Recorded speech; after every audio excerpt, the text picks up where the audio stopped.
আসসালামু আলাইকুম। Hello guys, সবাই কেমন আছেন? তো আজকে যাত্রী খুঁজতে খুঁজতে হয়রান হয়ে গেছি। যাত্রী খুঁজে পাইতেছি না।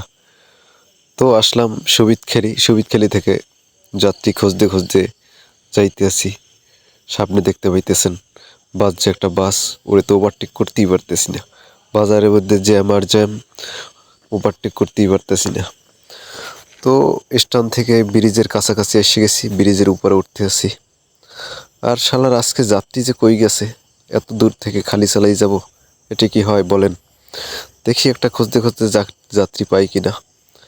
অনেক সময় অপেক্ষা করছি, যাত্রী খুঁজে পাইতেছি না। যাত্রী না নিয়ে তো আজকে যাওয়াই যাবে না, যাত্রী নিতেই হবে। যেভাবে হোক যাত্রী নিয়ে আজকে যাইতেই হবে।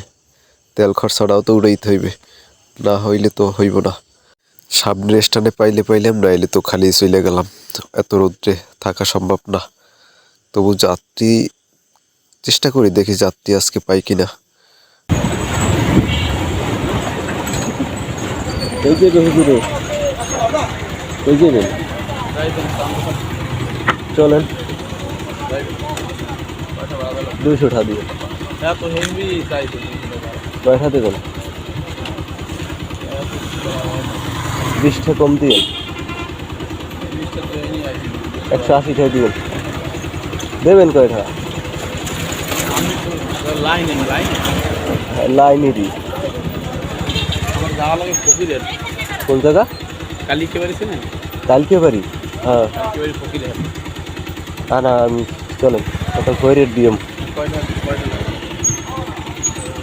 খৈরের থেকে 300 টাকা দিবেন। চান্দখালিতে ভাড়া আছে না? চান্দখালিতে 150 টাকা ভাড়া আছে। একজন গেল 80 টাকা ভাড়া নেয়। কয় টাকা দিবেন? আমার খৈরের থেকে দিম।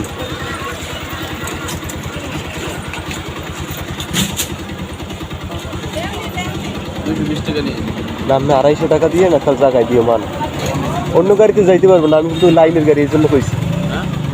অন্য এদিকের গাড়িতে যাইতে পারবো না, আমি লাইনের গাড়ি এই জন্য বলছি। এককাল জায়গায় দিয়ে এককাল ভৈরে গাড়ি। আচ্ছা ঠিক আছে, ওঠেন।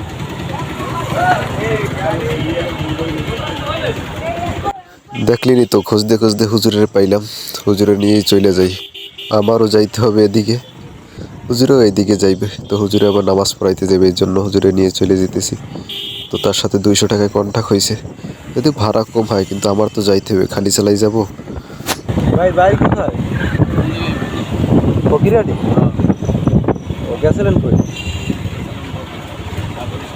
বরিশালে গেছিলেন। আমি তার বাড়ির কথা জিজ্ঞেলাম, সে বললো আমার বাড়ি ওই জায়গাতেই। ও আচ্ছা। তো এই দেখতে পেতেছি যে এই বাসটা ওভারটেক করতে চেয়েছিলাম, সেই বাসটা কিন্তু আমার সামনেই। ওরা ওভারটেকই করতে পারলাম না। দেখি এই চান্সে ওরা ওভারটেক করতে হবে। সামনে আবার ট্রাক বাজলো, এর চাপটে গেল ডানে। তো আমি এই ফাঁকে ট্রাককে ওভারটেক করলাম। ওরা ওভারটেক করবো হয়তো, দেখি পারি কিনা। গাড়ি ঘোড়ার চাপ তো বেশি, নাও হয়তো পারতে পারি। রানীপুরে এসে গেলাম, ওরে ওভারটেক করতে পারি নাই। ওই ডাইরেক্ট গাছে আমি ডানে ঢুকছি। সবাই ভিডিওটার সাথেই থাকেন শেষ পর্যন্ত। হয়তো আর অল্প কিছু সময়ের ভিতরেই পৌঁছে যাব। ওদিকে রোড কীরকম কি দেখছিলাম তো, ভাঙা। ঠিক করছে কিনা বলতে পারি না, রোডটা ঢোকা ঠিক হবে কিনা জানি না। দেখি সামনে যাই কি হয়। আর কিছু সময়ের ভিতরেই হয়তো ওই রোডে ঢুকে যাব। হায় হায়, একই অবস্থা, রোডে কাজ চলতে আছে। খুব খারাপ অবস্থা রোডের। দেখতেই পাইতেছেন সব খোয়া, এর ভিতরে গাড়ি এউলি বেউলি দেয় শুধু। যাওয়াটা খুব রিস্ক হয়ে যাইতেছে। এই যে আমি বাইজে পড়ছি, সামনে একটা অটো দেখেন আটকে গেছে খোয়ায়। ওরে সাইড কেটে আমি যাইতে পারছিস না, গাড়ি কিন্তু বাইজে গেছে, দুইটা ধাক্কা খাইছে। দেখি উঠতে পারি কিনা। হুজুরের নামাই দিলাম, নামাইয়া তারপর ওঠার চেষ্টা করলাম, উঠে গেলাম। সে হাঁটতে আসছে, আমি যাইতেছি।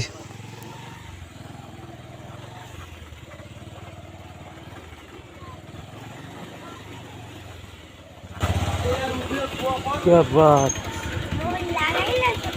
হ্যাঁ তুমি ভালো আছো? কি করো তুমি? কি করো? অনেক পড়ো।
আসবে।